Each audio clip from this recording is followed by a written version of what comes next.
Welcome to the Journal for Catholic Legal Studies Law and Religion Symposium on Kennedy versus Bremerton. So excited to see a great turnout today. Really means a lot to us. And the support of all those who make these events possible is really important to us as well. So just before we get started, I actually want to say a special shout out to Ricky Markowitz, who is our incoming symposium editor. I'm really looking forward to being in the audience for this event next year and not dealing with the planning. So, and again, thanks to all of our speakers. We have an excellent panel. They'll be introduced later. And thanks to everybody on the Law Review who helped out with planning this event. And without further ado, I'd like to hand it off to our editor-in-chief, Pat McKelvey.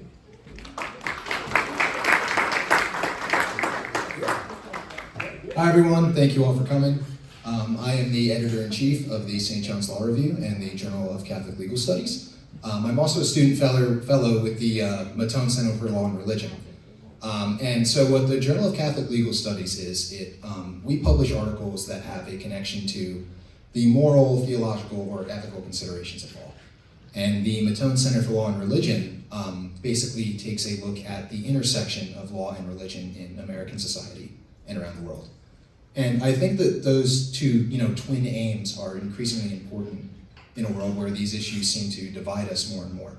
So it's through the Journal of Catholic Legal Studies and through the Center for Law and Religion and through dialogues like these that we hope we can sort of mend these issues and come to a better understanding and come to appreciate them more. So Jack thanked a few people. I'd like to thank him for all his work as part of this.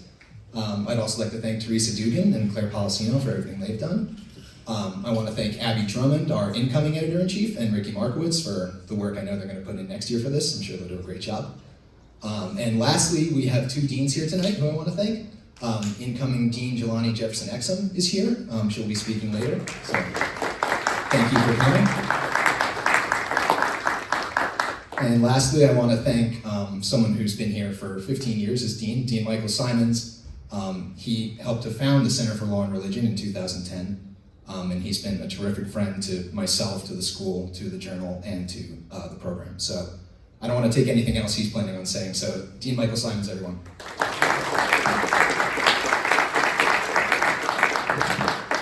Thank you, Patrick. Thank you, everyone, for being here. I want to echo the thanks that Jack and Patrick gave.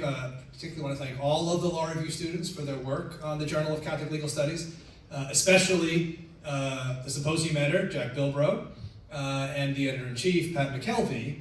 And you've heard their names already, but I want to give advance thanks to next year's Symposium editor, Ricky Markowitz, who's also a fellow at the Mattone Center for Law and Religion, and the incoming editor-in-chief, Abby Drummond. I too know they'll do a great job in continuing this program next year. I want to thank our panelists, Stephanie Barclay, who your program says is on the faculty at Notre Dame, which she is, but she will soon be on the faculty at Georgetown Law. Marc DeGirolami of the faculty at Catholic University of America School of Law.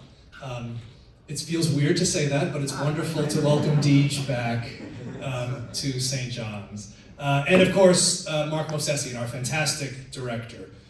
This symposium is now a sort of semi-permanent feature of the St. John's calendar, and is a great partnership between the Journal of Catholic Legal Studies and the Mattone Center for Law and Religion. And as Pat alluded to, I was around for the start of both of those institutions. It was 2004 when Susan Stabile and I rebranded The Catholic Lawyer, a magazine for Catholic lawyers that was started in 1955 by, among others, a young law student named Mario Cuomo. And we rebranded it the Journal of Catholic Legal Studies to reflect what it had become, and it was a law review. And it is designed to be a home for high-level scholarship, just like this symposium. And it's wonderful that that legacy has continued. I was also there at the beginning of the Center for Law and Religion. In fact, one of the very first things I did as dean was to talk to Marc Movsesian about establishing this center. Actually, that's not quite right. The very first thing I did was ask him if he wanted to be associate dean. And he promptly said no. And the second thing I did was ask him if he wanted to start a Center for Law and Religion, and he said that would be a better use of my time. And both JCLS and the Center for Law and Religion are central to the ways that St. John's Law lives out its mission as part of a university that's Catholic, Vincentian, Metropolitan, and global. And I'm so grateful that the Journal and the Center are such an important part of St. John's Law. I also want to thank two really important people who are here tonight, Michael and Denise Mattone, for their support of the Center for Law and Religion, now the Michael and Denise Mattone Center for Law and Religion.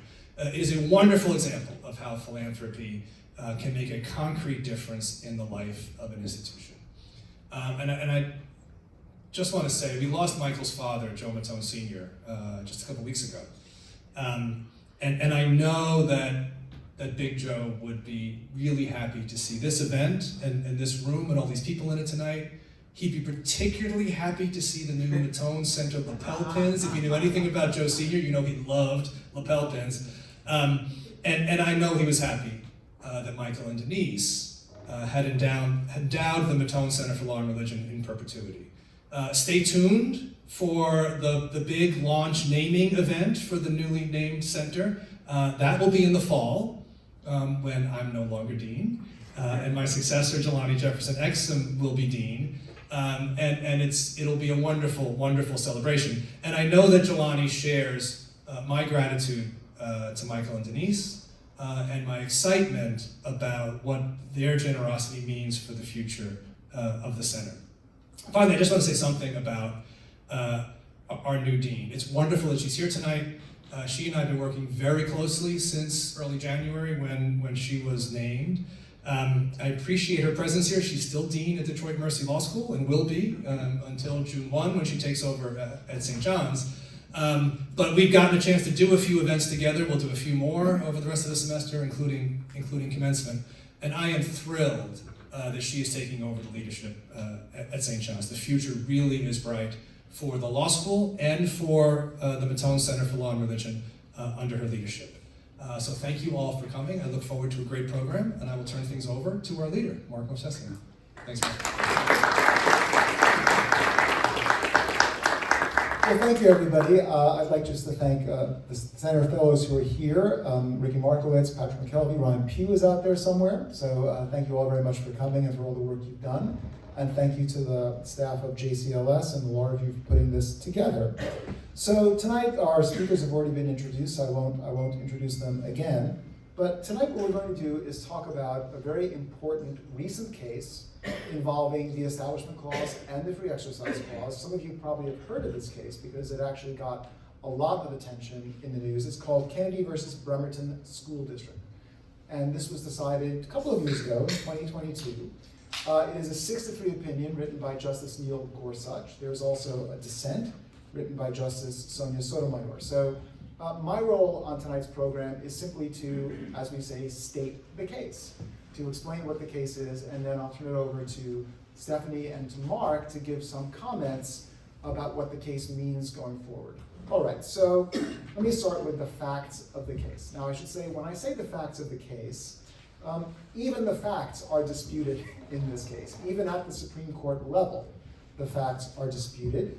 Or maybe it's better to say the proper inferences that one can draw from the facts are disputed, even at the Supreme Court level. But here's basically what happened in the case. So the case involved a high school football coach named Kennedy, Coach Kennedy, and he had a practice of kneeling and praying at midfield at the 50-yard line after high school football games, and he would pray. And according to Justice Gorsuch, he prayed alone, and he didn't invite anyone to join him, but he did so publicly on the field after the game, and people did, in fact, join him. Now, why do I keep hedging as I'm describing the facts here? Because there was a history here. Coach Kennedy had previously led students in prayer, meaning not just prayed personally and had people come, he actually led them in prayer. But he stopped when the school district asked him to stop. There's some indication in these earlier incidents, although it's murky, there's some indication that a few students had felt pressured, although Coach Kennedy doesn't seem to have directly pressured anyone. Now, why am I again hedging about all this? Because for the court, for Justice Gorsuch, all that history didn't really matter, because technically speaking, the school district had disciplined him only for his solo prayers. Justice Gorsuch said, brief, quiet, personal religious observance by Coach Kennedy in his private capacity. But the dissent disagreed with this interpretation of the facts. I don't know if our colleagues will get into this, but Justice Sotomayor said it was very artificial for the court to be ignoring all that had gone before. But technically speaking, the case involved only Coach Kennedy's personal prayers at the 50-yard line where he didn't ask anyone to come, although people did come. Okay, so assuming that we accept the facts as the court stated them, the first thing the court said is this was not government speech. Coach Kennedy was praying on his own, it wasn't for the high school, and that made a great deal of difference. So what was the question in the case? The question in the case was whether, again, understood as I've explained it, whether Coach Kennedy's prayers, one more fact, sorry. The school disciplined him and eventually got rid of him for doing this, right? The school fired him, and that's how the case comes up, because he was suing because he alleged that his firing violated the free exercise clause of the First Amendment. He also said his firing violated the free speech clause of the First Amendment, but I'm not going to focus on that aspect of the case here tonight. Okay, so what did the court say? The court said yes, this was a violation of the free exercise clause. Why? Because the court said the school district in disciplining Coach Kennedy had directly targeted religious exercise. So this was not a neutral law of general applicability, something like that. They had disciplined Coach Kennedy specifically because he had been praying. That was a direct targeting of his religious exercise. As a result, you all know because you've taken con law, as a result, strict scrutiny applied, which means that for the school district to win, the school district would have to show that it had a compelling interest in disciplining Coach Kennedy and that its disciplining of him was narrowly tailored to achieve that compelling state interest. And the court said the test was failed in this case, or the school district failed the test in this case. Why?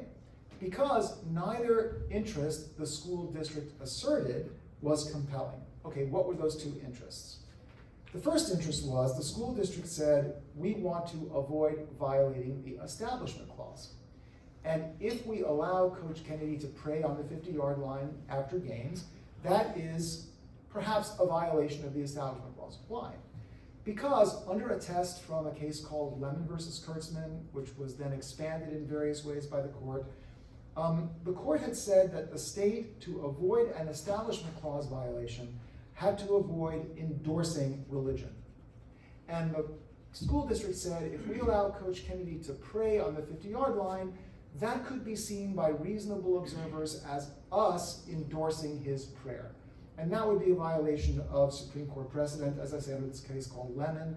And there's another case that I don't want to get into it too much, but it's the Lemon and the endorsement test. I don't want to get into it too much because the court said in the Bremerton case that's been overruled. And it was a little bit, I don't know how to say this politely, a little surprising. What they said is that Lemon had been overruled already. That was polite. Lemon had been overruled. Nobody seemed to have noticed it when it had been overruled. Most people thought it hadn't been overruled, but it had been overruled, and therefore that's not the test any longer, the court said. The test, the proper test, the court indicated, to decide whether a practice violates the Establishment Clause is history and tradition, which I know that Professor DeGirolami will talk a great deal about tonight.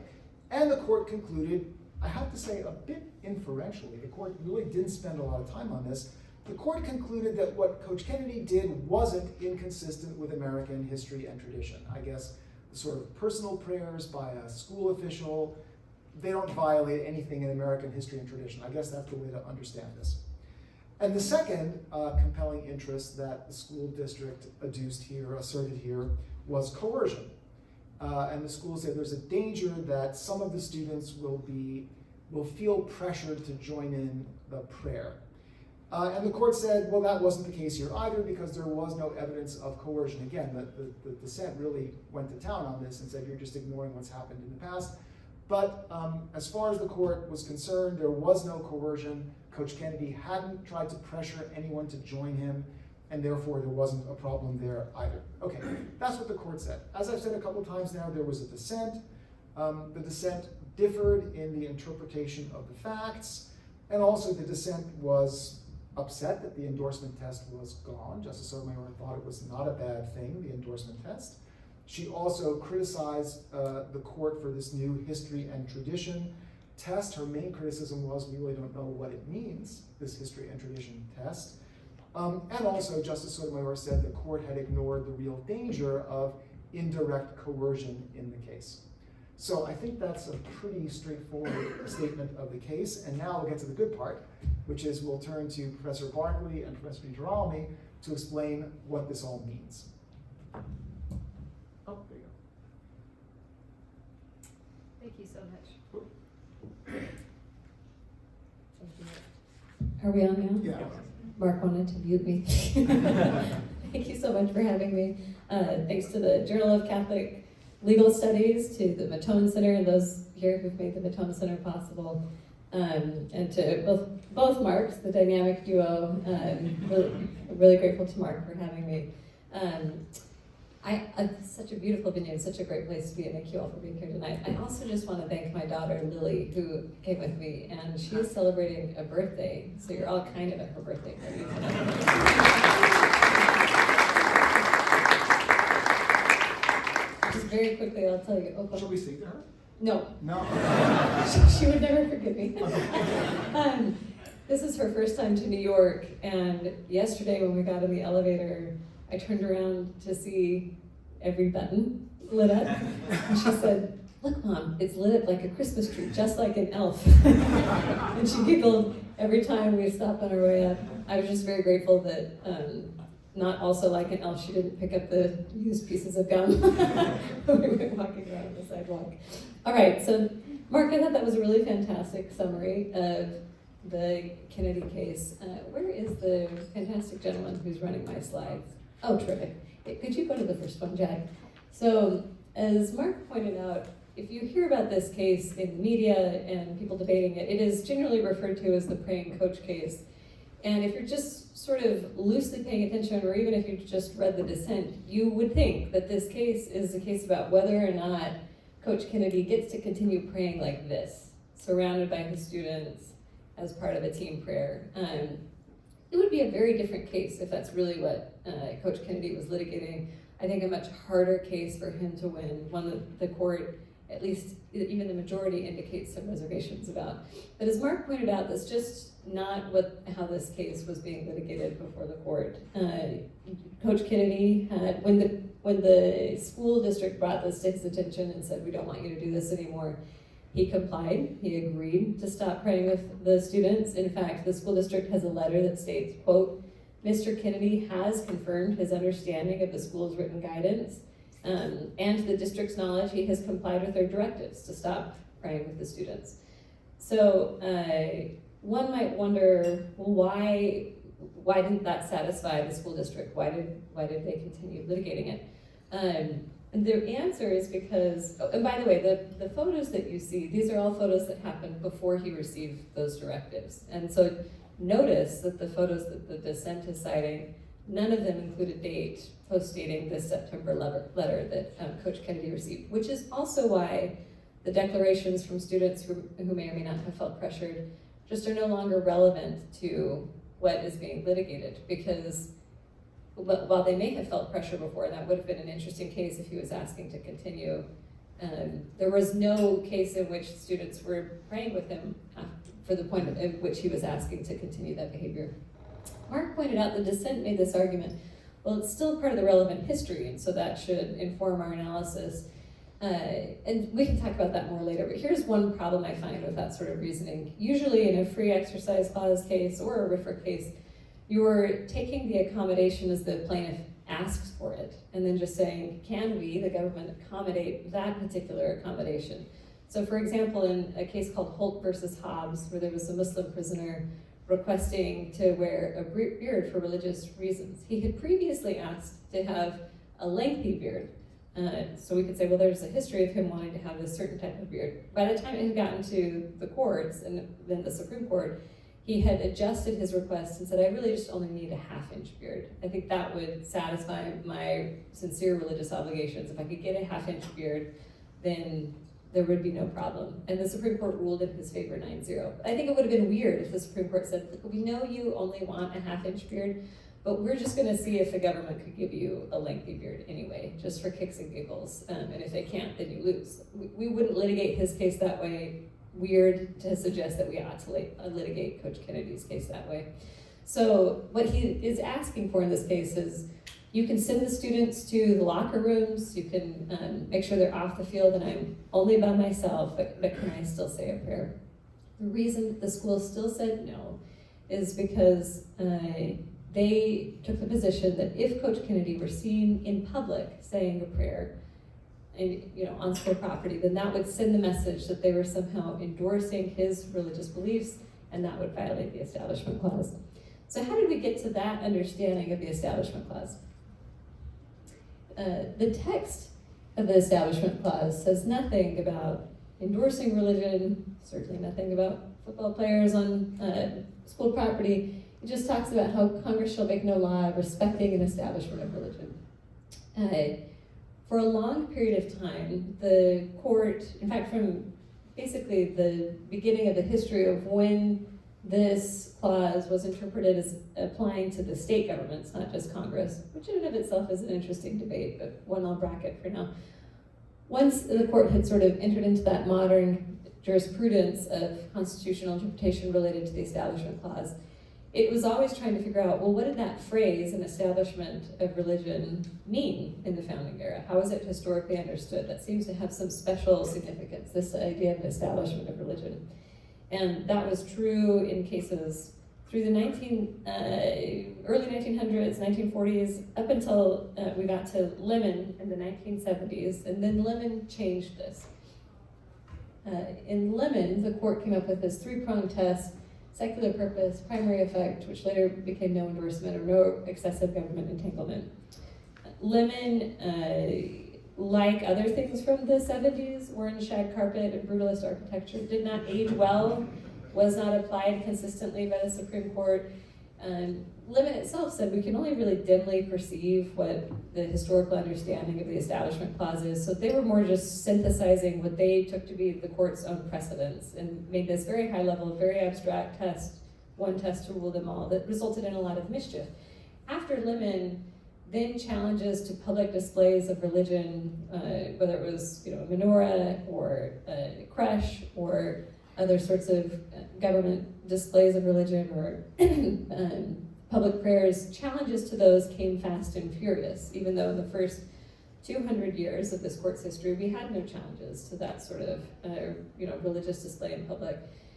And in fact, as I'll talk about in just a minute, there were a lot of historical examples around the founding era where we used religious symbols, and certainly we had religious prayers and by chaplains in the legislative context. You can go to the next slide, Jack. So after Lemon was decided, Town of Greece came down, and there the court didn't cite Lemon at all, and this is in 2014. It just says, the Establishment Clause must be interpreted by references to historical practices and understandings. And they're looking at history during the founding era to try and figure out, what does the Establishment Clause mean? After Town of Greece, which was a case about whether or not there could be a prayer in a legislative setting, and the court said yes, because we had prayer by the first Congress that also passed the Establishment Clause. So they must have understood that type of prayer to be constitutional. After the court decided that case, there was this sort of a debate and question among scholars and judges. Was Town of Greece just an exception to the rule? And Lemon was still the default rule, but we have this special historical carve-out for prayers in the legislative context, or was Town of Greece broader? And so the court really definitively answered that question in Kennedy. I think you can go to this is the language where the court says that they have buried Lemon for sure. It's no longer going to be a zombie that rises again and stalks from the grave, as Justice Scalia famously said. It is funny though that, as Marc pointed out, they tell us Lemon is dead, time of death uncertain, but it has been dead, and it's definitely dead now. And now we're turning to historical practices and understanding. So they make clear Town of Greece is the rule, and that's the only rule. Lemon's out the door. what does it mean to interpret the Establishment Clause by historical practices and understandings? There was a flurry of scholarship after Kennedy came out that argued that what the court is adopting now is a coercion test, that if government coerces people to somehow participate in religion, then that's going to be a violation of the Establishment Clause. And so my own view as a normative matter is I think if we just sort of latched onto coercion at a very high level of abstraction, not really rooted to actual practices, the historical traditions of the founding that I know that Marc has also written about as well in an important new piece of scholarship I recommend. If we're not rooted to those sorts of real practices in that way, I think that a high-level coercion test could be just as malleable and manipulatable as Lemon was. I mean, the Supreme Court had some cases on the books that suggested that public pressure could be coercive. And so once you're there, really difficult to distinguish that from the reasonable observer who feels public pressure if he sees someone giving a prayer on a field or sees a creche without enough Santa Clauses and candy canes and so forth. And Justice Gorsuch wrote a concurrence this same term making fun of the reasonable observer, and he said, figuring out what the reasonable observer thinks is kind of like an avatar in a video game. And the characteristics of this avatar are irritable, somewhat lazy, and not particularly inclined to legal research. And the case law of what this reasonable observer had decided in any given factual scenario was totally split amongst the lower courts because it wasn't a workable test, it wasn't a predictable test.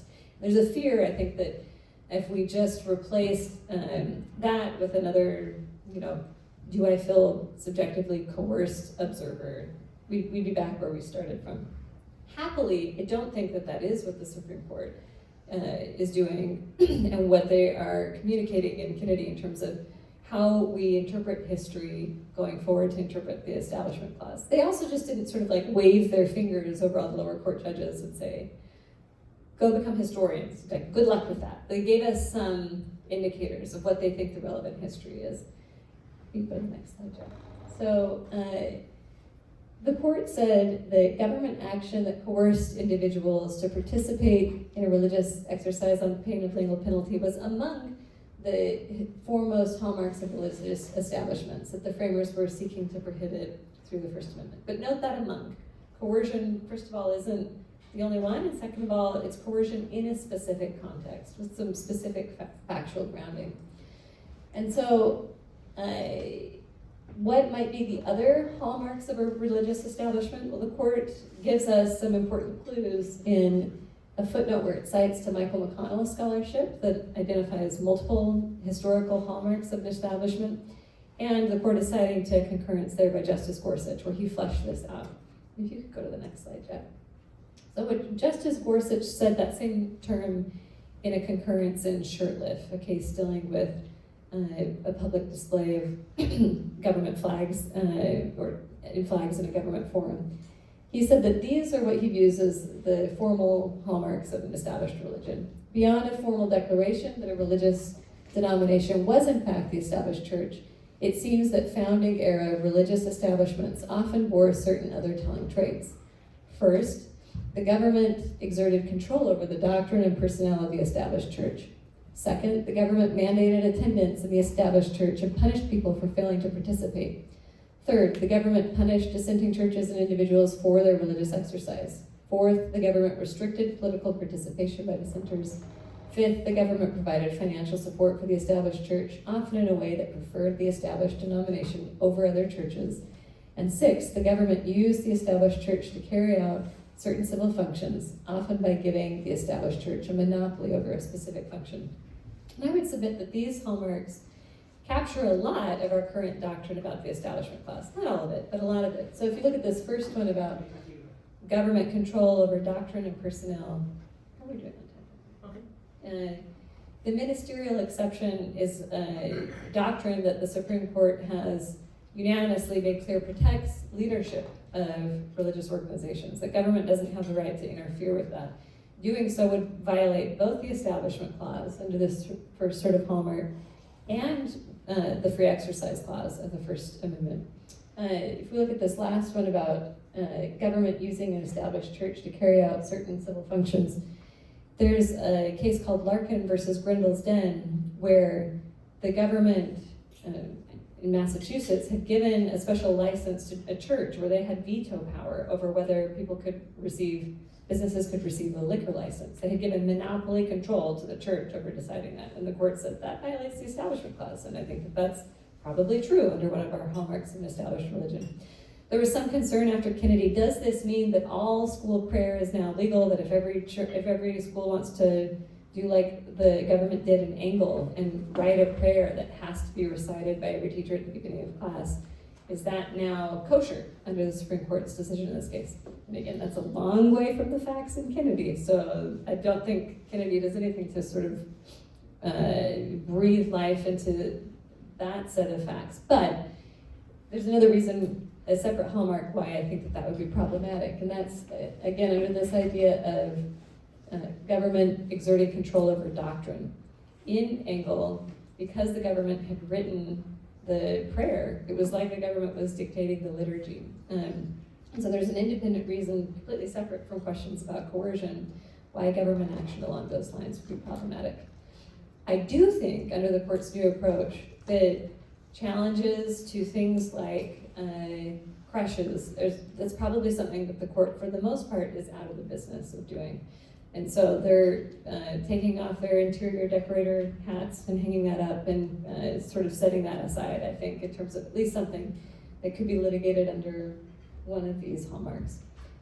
If you could go to the last slide, what I think is one of the most important upshots of what the court is doing in Kennedy is that in much of its previous jurisprudence after Lemon, so from the 1970s onward, there was this view that the Establishment Clause and the Free Exercise Clause were somehow at war with one another, and that often protecting free exercise might interfere with establishment principles or vice versa, and so there was this tension there, sometimes at play between the joints. And the court definitely seems to be moving away from that in Kennedy, which I think is the right approach textually, because if we were to go back to the very first slide, I'm not saying you do, but use your imaginations.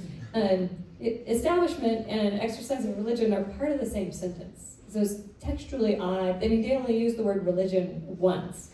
To imagine that the framers wrote that way to try and capture two concepts at war with each other seems pretty antithetical to me. What we have now are different ways in which I think government is meant to leave religion alone as much as possible. Just stay out of it. Let us be in a society where we can live and let live, pursue our consciences, not force them upon others, but not be unduly restricted from them.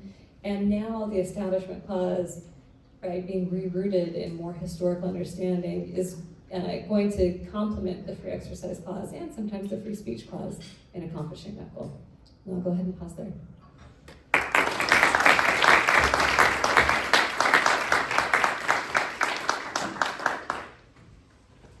Well, it is such a pleasure for me to be back here with you to see Dean Simons, Dean Exum, the Mattones who are so generous and such wonderful people to my old center. Just such a delight for me to be back with you. And of course, all of my old students. I see all of you out there in the audience, and not just ones that were here when I left or recently, but even ones going back to almost the very beginning. Andy Hamilton came all the way from the mountains of New Hampshire just to be with us here this evening. He was on his way to DC anyway, but he thought he would stop off, our very first center fellow. It's just truly a delight for me to see all of you. And thank you, Marc. It's a pleasure for me to appear on this panel alongside my good friend, the great Stephanie Barclay, who is truly, I think, one of the handful of greatest rising stars in the law and religion firmament. But even more, I think for me, it's one of those rare career delights for me to sit alongside, once again, my old cherished friend and very dearest of colleagues and mentors, Marc Movsesian. So what shall we talk about? I think you have by now had a pretty good introduction to this case. So I'm going to zoom out a little bit and talk about the position of this case more broadly in something that I've talked about in some of my work. So I've been arguing, I think, for some time that something new is happening at the court. But what appears new is the elaboration of something quite old, but that was never as systematically applied across doctrinal areas as it is today.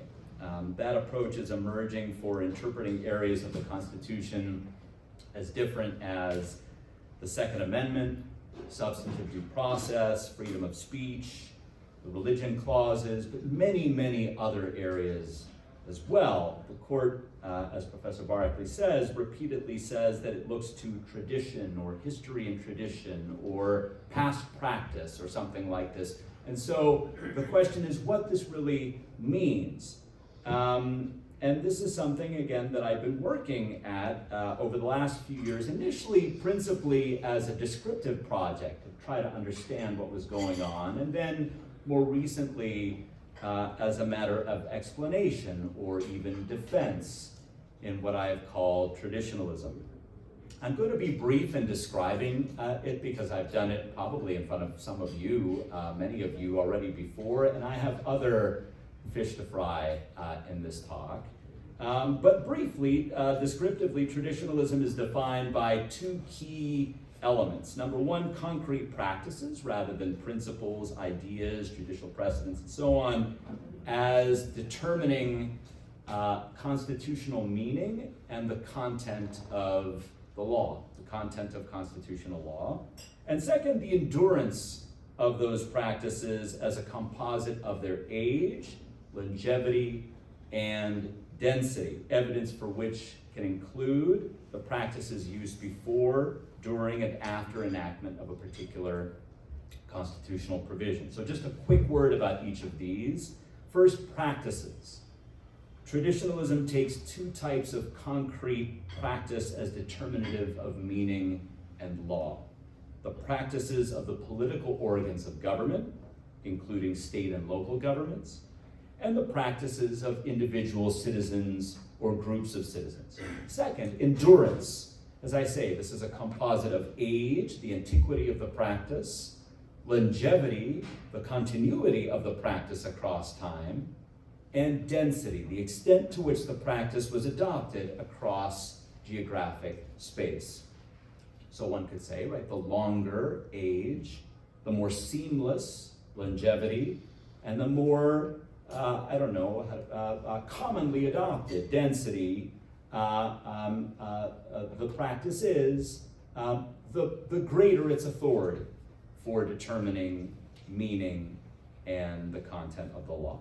Okay, so since we were talking Kennedy versus Bremerton, as has been mentioned, right, the court replaced the Lemon test and the associated endorsement objective observer test with a test that emphasizes historical practices and understandings, Professor Barclay says. And in doing that, it rejected the abstract, what it called the abstract and ahistorical tests of Lemon, and it replaced it with what I described as trying to determine whether X is an Establishment Clause violation by virtue of whether X is analogous to a practice that has long been considered an Establishment Clause violation. Comparing other kinds of practices along the way, right? A prayer while presenting locker room speeches or post-game religious talks, to what Professor Movsesian said was the practice, or how the way that the court described the practice at issue here as a high school coach's solitary post-game prayer on the 50-yard line, and concluding that this practice was distinguishable from other arguably more problematic practices. Professor Barclay has described this as an approach dependent on analogy to certain hallmarks of a prohibited practice. I think that that's a very plausible description. I describe it maybe slightly differently, although I'm not even sure about this, as analogy to the historical practices familiar to and used over time by people. But for our purposes right now, it doesn't really matter. Either way, it really marks, I think, a major shift in the court's approach to Establishment Clause questions. Okay, so as I say, in my view, this method is part of a larger trend in constitutional theory, and I have described that trend in other places. But I want to focus, and the time remains, on something else, on what I see as problems in the use of such a method in this particular area. A friend of mine, Professor Paul Horowitz at the University of Alabama, recently suggested that nothing is so useful or commendable once one has identified or created a good proposal and let it loose on the world as turning back around and setting one's sights on it. And that's what I'm going to do now. But the problems that I'm going to identify are my problems. They're not problems that other people have identified. They're not the problems that traditionalism's loudest critics have raised. Those critics tend to charge traditionalism with manipulability, with emptiness, with subterfuge or sleight of hand, with a wicked conservative agenda, and so on.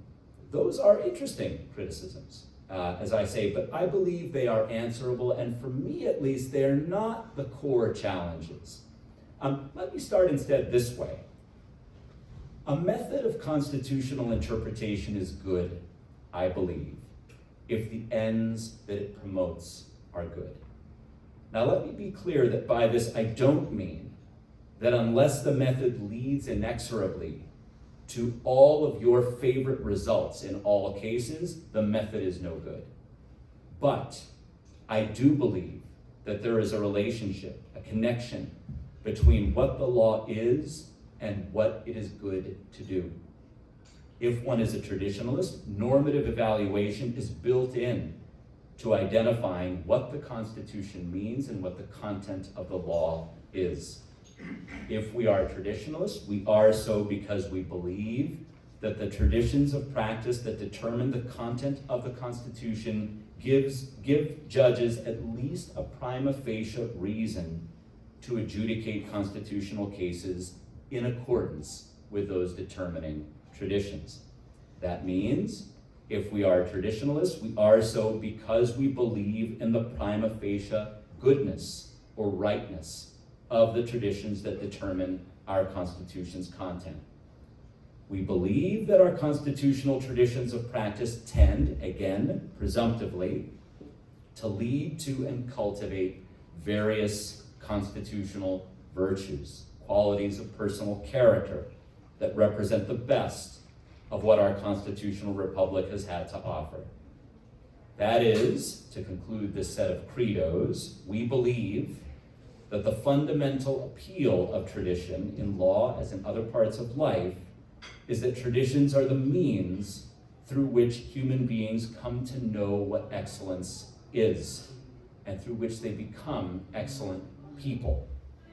If all of that is true, then it seems to me that it creates two core challenges for traditionalism. The challenges, I think, are related. The first challenge is that in a society like ours, very little could be more foreign or to some more rebarbative than a claim that tradition conduces to virtue. That view goes, I think, very hard against the grain of many of the most common cultural and psychic assumptions of our age. To meet that challenge, traditionalists are going to need to begin not with arguments about constitutional interpretation or originalism or levels of generality or so on. The first stop in mounting a defense of traditionalism must be to explore the very idea of tradition in the law and elsewhere. We will need to show that the very idea of tradition, of enduring practice as conducing to character-forming virtue, of traditions as avenues to human excellence, is not nearly so foreign as critics would have us believe. It is, I believe, a deeply familiar fact of human life that we admire and want to unite ourselves with traditions of practice because the ways of doing and being that we believe to be valuable in our own lives, we also believe to have endured for centuries before we were born. And we hope and pray that our traditions will endure long after we are gone. Human excellence, human greatness, the very concept of transtemporal achievement in human affairs. At its core, that is what traditionalism is about, and the first task of the traditionalist will be to explain the philosophical architecture and deep affective appeal of tradition in the human soul. I will add that I was the happy co-organizer and participant in several conferences with Professor Movsesian here at the Mattone Center that attempted to begin the process of, shall we call it, tradition-splaining. And we require a great deal more of it.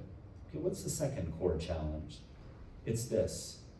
If I am right that in the best case, tradition conduces to virtue, then it will not be enough for courts simply to apply analogical methods to practices of the past to see if their shell or husk, hollowed out from any of the substance, has been replicated in the practices of the present. They will have to adopt some substantive conception of the virtues that the practices at their best have served. A major part of the problem in our present religion clause thinking doesn't concern the vagaries of legal doctrine or method. Our problem is conceptual or philosophical. We, to include our Supreme Court, have no idea what we are talking about anymore in the concept of religion as a discrete subject of legal protection. Even worse, in the name, a welcome name, of accommodating or promoting pluralism, we have opted for deliberate obscurity. We have reduced religion to nothing more than a small and changeable bit of rather odd personal preference. We have been told by the court in the 1981 case Thomas versus Review Board, in a passage repeated many times since, that religion, quote, need not be acceptable, logical, consistent, or comprehensible, close quote, to anybody but the individual claimant, and perhaps not even to him or her. Unacceptable, illogical, inconsistent, incomprehensible. These are not words that one typically associates with desirable human phenomena, worthy of preservation and constitutional protection. But this is what religion has become, at least as far as American law is concerned. And while, as Professor Movsesian has noted in some of his important scholarship, some cases have hinted in dicta at vague associational or communally oriented elements of religion, we have not deviated from the steady march toward conceptual incoherence. Permit me to suggest that it won't much matter which doctrinal approach to religion clause cases we adopt. History and tradition, endorsement, whatever it might be, if the substance of what we take ourselves to be preserving is empty or worse. I will go further. John Garvey, the former president of my new university, suggested some time ago in a book called What Are Freedoms For? That to understand why we protect religious freedom in this country, we need to know, our government needs to know, why religion is good. That doesn't mean that we have to have a fully reticulated understanding of religion, but we need some understanding that is more than those phenomena that are collectively unacceptable, illogical, inconsistent, and incomprehensible.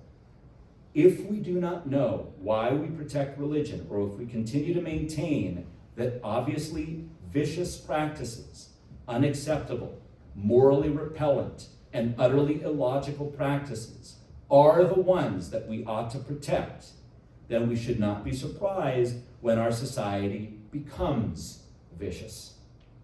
Alternatively, with such a corrupt understanding of religion in place, we might come to hope that we would stop protecting religious freedom altogether. Such a conception of religion is unworthy of Christian discipleship. It is unworthy of real religious belief.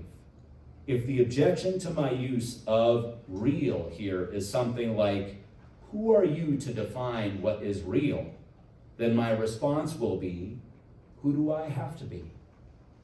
If religion has become nothing more than an opaque object, drifting aimlessly on a sea of identity politics, then it is dead already. Any account built on that foundation is not merely likely to crumble, it is an account whose crumbling is to be urgently hoped for.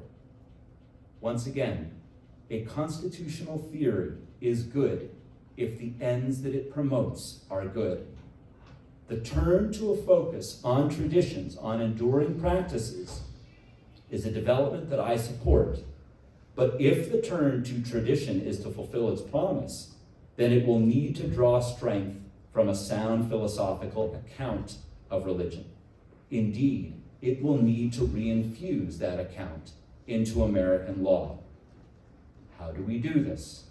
Well, one might begin with some of the arguments that Professor Movsesian has pressed in various places, that an emphasis on groupishness might clarify things, that a criterion of endurance across time might also help. I have suggested in some work that a system of belief, not unchanging, but nevertheless existing, might be useful. I will offer a fourth possibility, probably a highly controversial one, but I'm rolling. When we look to a tradition of religious practice or a tradition of regulation of a religious practice, we need to have some kind of idea about what the tradition is for. That is, what virtues are served in the political practice of it or in its regulation. Before, during, and after the founding, civil governments in America affirmed religious truths such as God's eternal existence and creation of all that there is, God's providential care for humankind, including promulgation of the moral law for guidance of human affairs, and some form of afterlife in which the guilty suffered and the virtuous prospered, or what the constitutions of the states of Pennsylvania and Tennessee still call, quote, a future state of rewards and punishments, close quote. If religion is to survive and thrive as a subject of constitutional protection, then reasons for its protection will need to be clarified at law. If we protect legislative prayer as a tradition of practice, then we do so because we believe that there is some constitutional virtue in it. That, for example, it's good and right for lawmakers to acknowledge their subordinacy to God and to ask for his blessing in setting to their work. That we as a Republican culture desire to foster the virtue of humility in our legislators, a virtue promoted in that enduring practice. That we will not see that tradition promoted and fostered in, for example, claims by Satanists that they too wish to offer legislative prayers in circumstances where their prayers are not about asking for God's blessing or for showing humility in the task of lawmaking, but instead for quite opposite ends. This kind of understanding of the practice of legislative prayer would reconnect religion with reality. It would give some substantive coherence to the practices that we promote and some explanation in reason for why we continue to promote them. Whether we are interested in legislative prayer or religious monuments and inscriptions or prayers like Coach Kennedy's or others in public fora, or in the distribution of money for the support of religious entities, or whatever other Establishment Clause matter we may have in mind, traditionalists are going to need to think hard about the reasons for or against maintaining or delimiting any enduring practice and the constitutional virtues served thereby.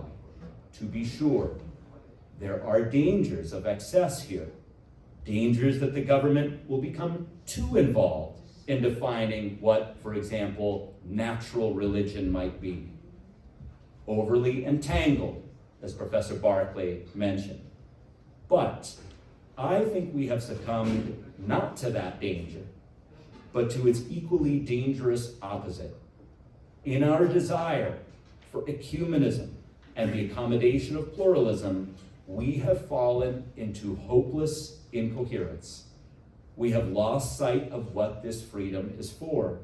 We have deliberately cut our law off from the ends that it is meant to serve and the virtues of good government that are its essential reason for being. And that is traditionalism's core second challenge. And it is a huge one. But I should think it would be a challenge for anybody, traditionalist or not, surveying the deeply unsatisfying, hollowed out quality of religion in American law today. Thank you.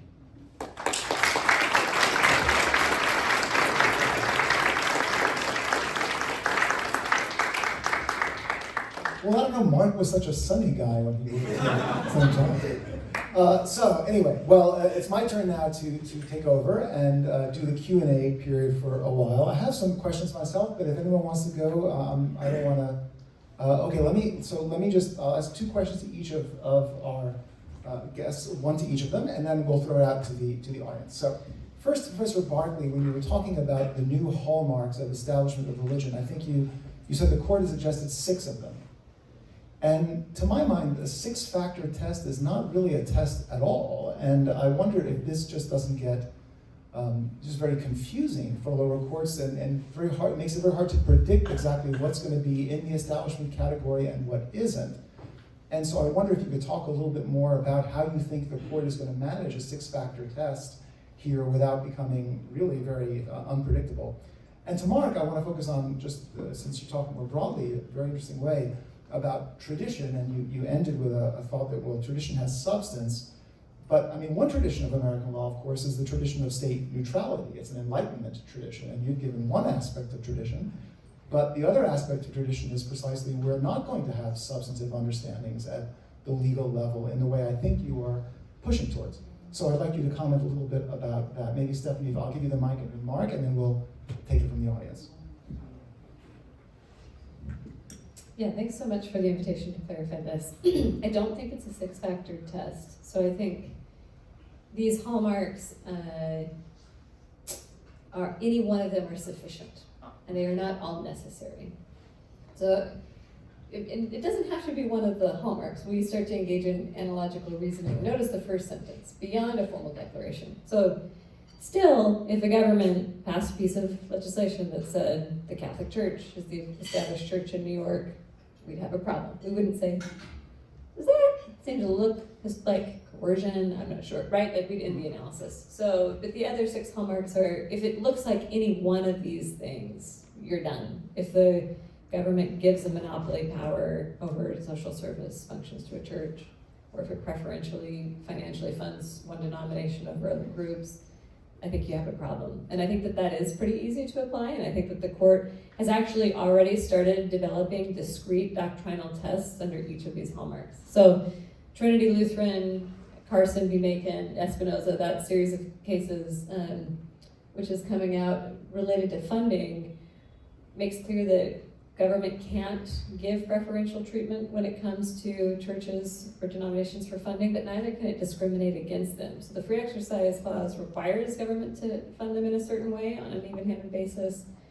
And on the other hand, the establishment clause prevents them from getting any sort of preferential treatment. I have thoughts about the interesting question you asked about tradition related to the non-substantive approach to religion, but I'll let you go first, Marc, but then if it's okay, I might jump in. Yeah, sure. We're sharing it. As we have. Oh, we share, exactly. Sharing a pen. State neutrality as a tradition. So I guess the first thing that I would say is a principle is not a tradition. At least on my view. Practices, enduring practices are tradition. So we would need to first know which practices, or if we're to use Professor Barclay's, oh, that's nice of you, thanks.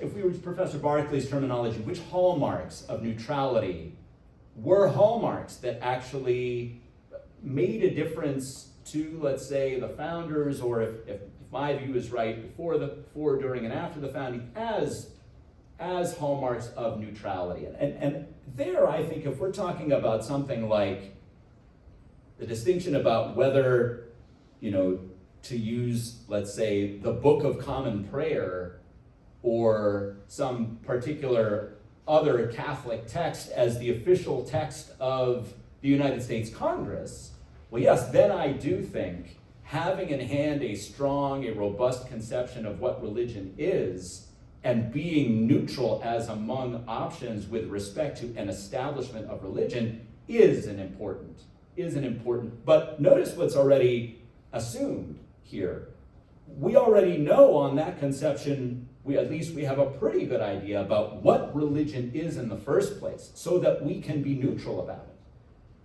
If we then say, extrapolate or connect this comment to say, well, that means government neutrality means they can't say anything at all about religion. They can't have any idea what it is, period. Then I don't think, actually, that is consistent with historical practices about understanding religious freedom extending back to the founding. One thing that I'll just say specifically about neutrality, this relates to what Marc was talking about, is I don't think neutrality in isolation as an abstract principle is a hallmark of an established religion. I think, to the discussion I was having earlier about funding, neutrality with respect to how a government funds organizations might be a historical hallmark. There's a lot more meat on that bone than just saying, neutrality seems to be consistent or a historical hallmark. If we raise it to a really high level of abstraction, then we'd run into other conflicts with other hallmarks. So for example, in the ministerial exception context, we give churches special treatment when it comes to telling government hands off of employment decisions about their religious leaders. And I think that's right, and I think that's consistent with that historical hallmark where we were specifically sensitive to and concerned about government mucking it up when it came to imposing certain leadership on religious organizations. So we give special treatment there, we require neutrality elsewhere, and I think that's why it's important to think about what were the specific historical practices that they were concerned about. I do want to flag maybe one area where I don't know if there's daylight between us or not on this issue, but because I as an originalist am most interested in historical practices and traditions that led up to and then were right around the founding period to try and figure out what did the framers mean when they gave us this language. And then after that, I'm also interested in tradition, not so much for the authority of the Constitution, but as a type of precedent. Like, what is the precedent that we've used to interpret this? And I agree with Justice Barrett's view on this, that we should use tradition in those ways to sort of flesh out our lack of understanding, but we shouldn't use tradition to overrule constitutional meaning. And there have been traditions that have developed around the Establishment Clause, anti-sectarian, sometimes hostile to Catholics. We now have this tradition that lasted a few decades of that irritable, lazy, not very researching, reasonable observer. And I just don't think those traditions matter. And I think Marc's theory can answer why those traditions matter. He has his own answers for why some of those traditions might not be as dense or as widely accepted. But to my view, one of the reasons that those traditions don't matter is that they do conflict with the founding era historical traditions and meaning. If those take precedence because of normative theories about authority, who gets to decide what the law is, which I think is also related to, but for a larger discussion about how we promote virtue in society and who is most responsible for doing that. Great, thank you. So we have time for a couple of questions. Before I get to that, though, I just want to recognize a couple of people in the audience that we should have done before. One is Tom Principe, who's on our board of advisors, who's here with us in the front, and also Judge Sullivan, who snuck in during the presentation. Thanks very much for coming, Judge Sullivan. I hope I haven't forgotten any other board of trustee members here. And of course, Michael and Denise Mattone have already been thanked for their incredibly generous contributions to our center. Okay, so questions, one or two. Yeah, Mike DiBenedetto and then Eric Wagner. Yeah, use the mic, please. Yeah, and you're being taped. Okay. So this case had to do with the football coach on the football field and the prayer after. I'm wondering, to evade the problem of angles, could this be transitioned to potentially actually the premises of the school if there was a situation where there was a Mr. Smith was a teacher, for example, and it was All Souls Day, and he told his class, if any of you want to join me at 3:30 after school for prayers to reflect on souls that have passed away. I'll bring my own prayers that aren't having to do with what the school is creating, but I just choose to do it on my own. But I want to have this opportunity, if you choose to come, to share your thoughts on All Souls Day and what you're feeling as students. But I'm not going to penalize you if you don't come, but I'm just offering it. So I'm wondering how that would work, if that's a possibility, like under this framework. I mean, I think it's a really interesting question. It would be a harder case than this one because students are involved. My guess, shooting from the hip, is that that's still probably okay because we don't have coercion. If in fact the student, there's no declarations from students saying, yeah, he says no penalty, but suddenly my grade was magically lower when I stopped going, right?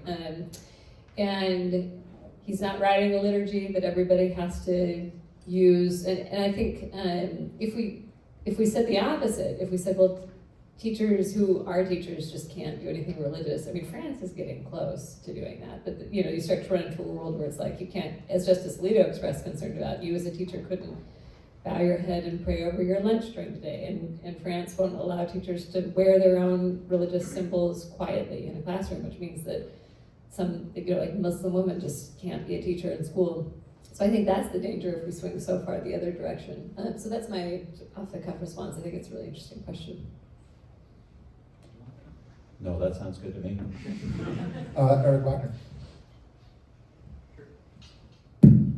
Thank you for coming. My question was how history and tradition relates in Bremerton to Bruin.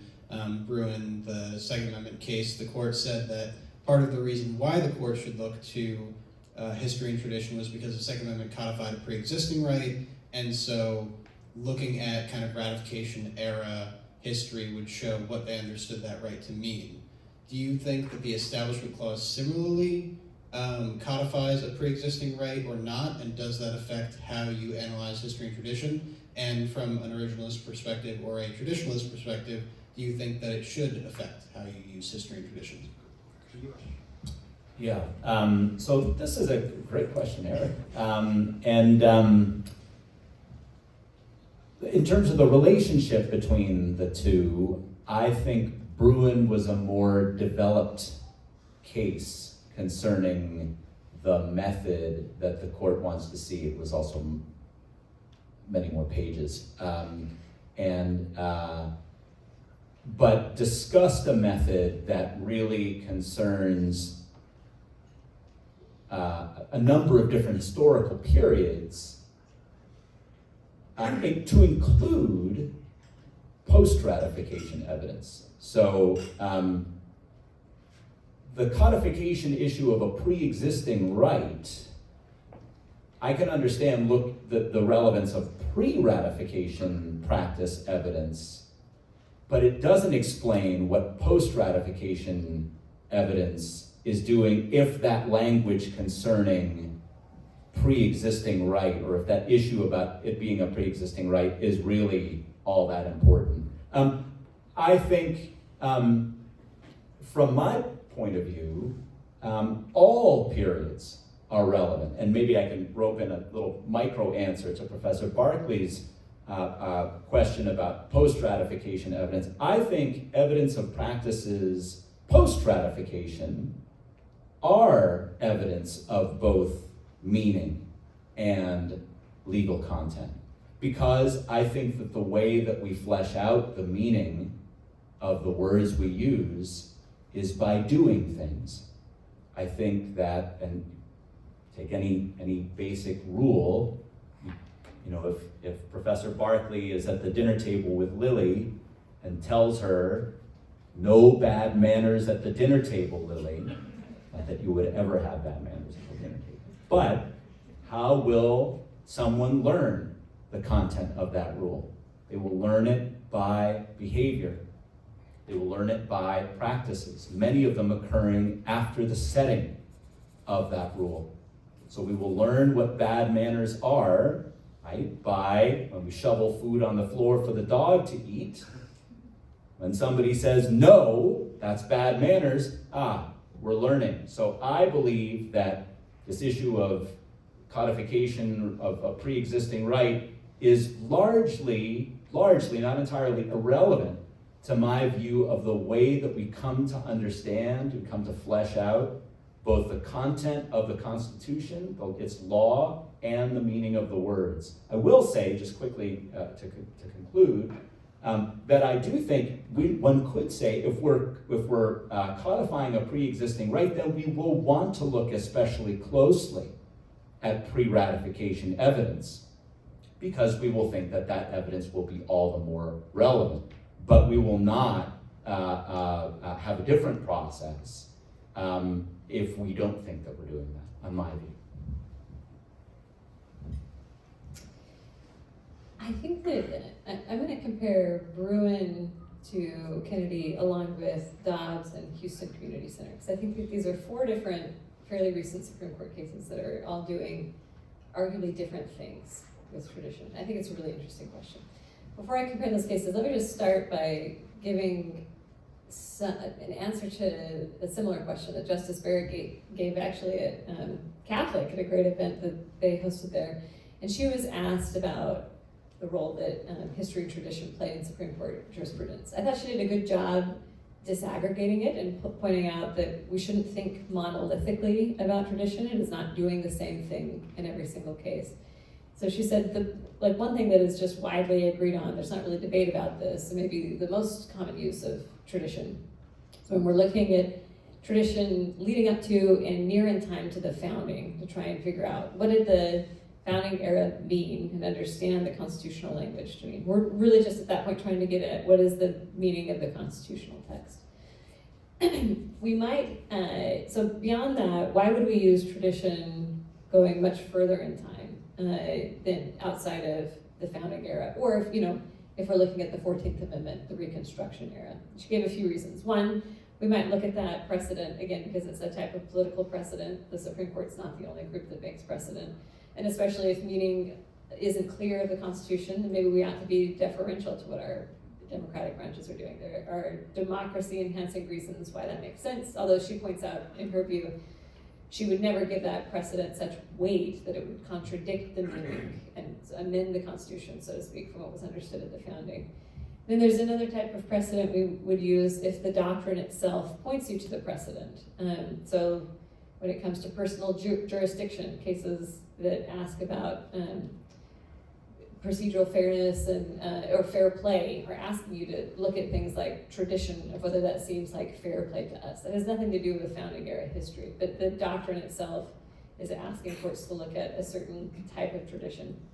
And she pointed out that it's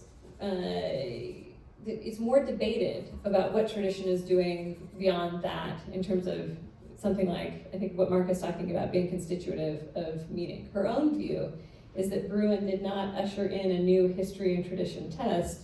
It's debatable. Sometimes when the Supreme Court has also cited to additional tradition going far out beyond the founding era, it's almost like a rhetorical flourish. Like, we weren't doing this at the founding and no one has ever thought since that we were doing this.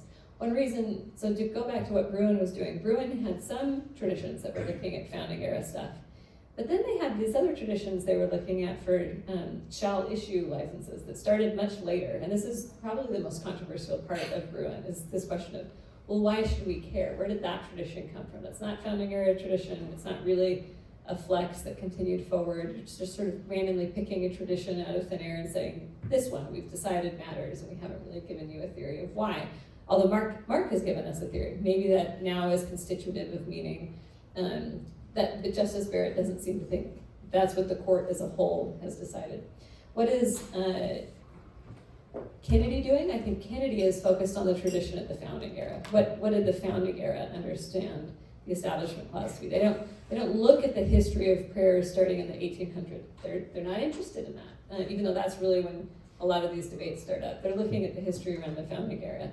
Dobbs is another case that deals a lot with history and tradition. That's a case where Glucksberg, the relevant judicial doctrine, asks the court to look at whether or not a right is deeply rooted in our country's history in order to count as one of the privileges or immunities. And so there's a reason that Dobbs is looking at all kinds of history, because they're not just trying to figure out Reconstruction era meaning, though they care a lot about that and maybe spend the most time about that, but they're looking at this precedential question.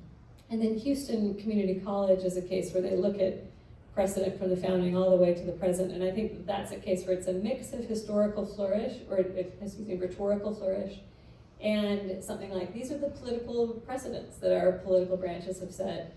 It would be imprudent for the court to come upset all of that now. So all that is to say, I think it's really interesting to ask in any given case, because for sure Marc is right, the tradition is on the rise, but I think it's interesting to ask in any given case, why? Why is the court using this tool here? Great, well, thank you very much. I wish I could take more time, but we talked about table manners, and there's food in the back, and I don't want to stand between you and the food, so maybe you can ask some questions after this. Before I do that, though, I do want to introduce one more person, and that's Dean Jefferson Exum, Dean Designate Jefferson Exum. She is, I guess you've been doing some other events. We're delighted, Dean, you came to this one. Thank you so much for coming, and maybe you'd like to say a couple of words to the crowd, too.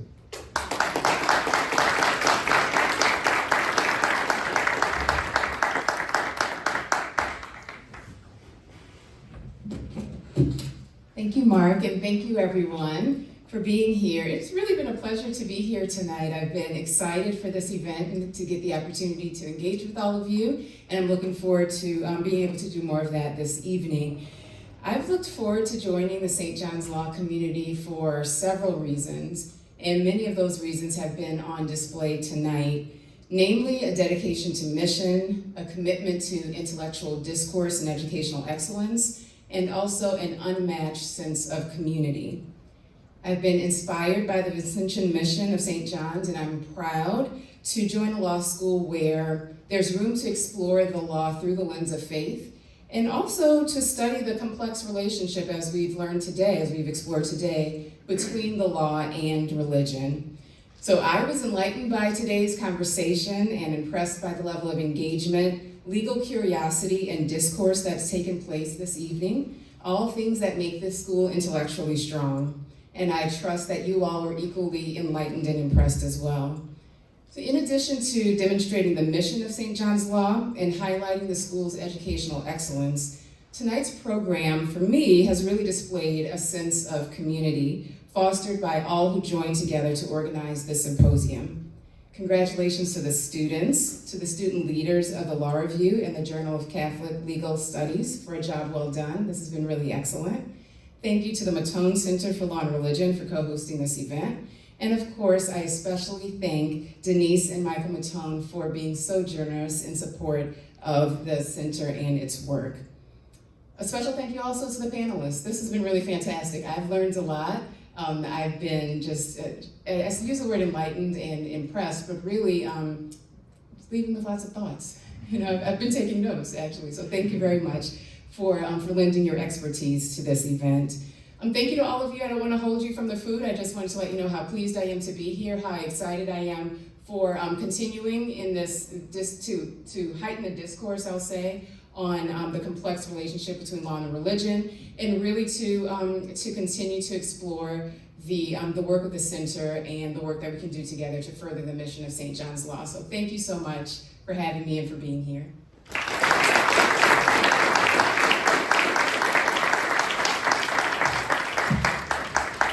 Thanks, everyone. Have fun.